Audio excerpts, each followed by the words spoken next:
തൊഴിലാളി പണിയെടുക്കുമ്പോൾ ആ ഫാക്ടറിയുടെ മുതലാളിക്ക് അവിടെ കയറി വന്ന് അവനെ തടയാൻ അധികാരമില്ല. അതിന് കൃത്യമായ നിയമാവലിയുണ്ട്. ഏവർക്കും അനന്തപുരി ബ്ലോഗിലേക്ക് സ്വാഗതം. ഞാൻ അപർണ ജേഷ്. ഇന്ന് മെയ് 1 തൊഴിലാളി ദിന ആഘോഷ പരിപാടിയിൽ പട്ടത്ത് CMB ഓഫീസിൽ ആദരിക്ക ചടങ്ങിൽ പങ്കെടുക്കാനെത്തിയിരുന്നു KSRTC driver Yadhu. CP John sir ആദരിക്കുകയും സംസാരിക്കുകയും ചെയ്തിരുന്നു.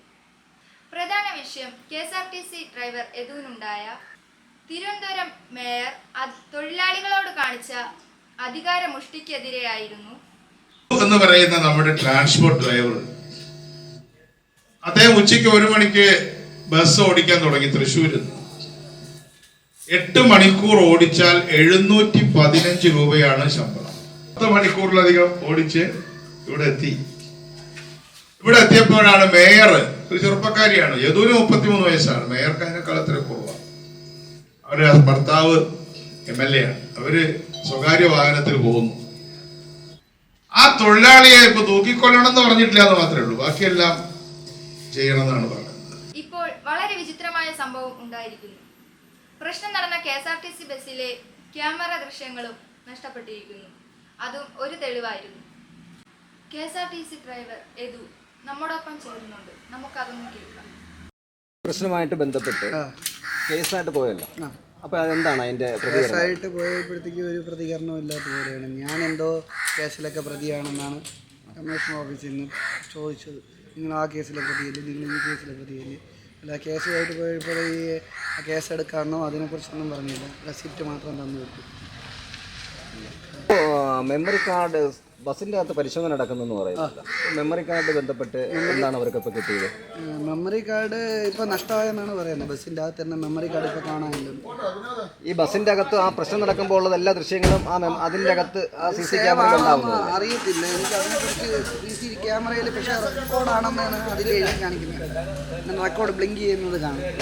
അതല്ലാതെ റെക്കോർഡ് ആണോ അല്ലേ എന്നുള്ള മെമ്മറി കാർഡ് ഉണ്ടോ എന്നും പക്ഷേ ഇത് ഞാൻ അറിയുന്ന ഷിഫ്റ്റിൻ്റെ ഒരു വാഹനം ഞാൻ എടുത്തുകൊണ്ട് പോയായിരുന്നു. നമ്മുടെ വണ്ടി KSRTC വണ്ടി ഇല്ലാത്ത ഷിഫ്റ്റിൻ്റെ ഒരു വാഹനം എടുത്തുകൊണ്ട് പോയപ്പോൾ അതിൽ റെക്കോർഡ് അങ്ങ് CMDയുടെ ഓഫീസിലാണ് റെക്കോർഡ് ആവണം. അതായത് ഈ നമ്മളെ വണ്ടി പോകുന്ന GPS ഒക്കെ ഉള്ളത്, അതും ഇതിലും ഉണ്ട് GPS-ഉം.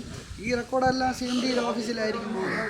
ഇത് ഡിലീറ്റ് ചെയ്യും എന്നുള്ളത് അങ്ങനെ ഒരു തോന്നലും എനിക്ക് നേരത്തെ ഉണ്ടായിരുന്നു. ഡിലീറ്റ് ചെയ്യാൻ അങ്ങനെ വല്ലതും ഉണ്ടെങ്കിൽ ആ റെക്കോർഡൊക്കെ ഇവരകത്ത് കയറുന്നതൊക്കെ എല്ലാം ഉള്ളൂ. അപ്പോൾ ഇവർക്കെതിരായിട്ട് വരുന്നുണ്ട്.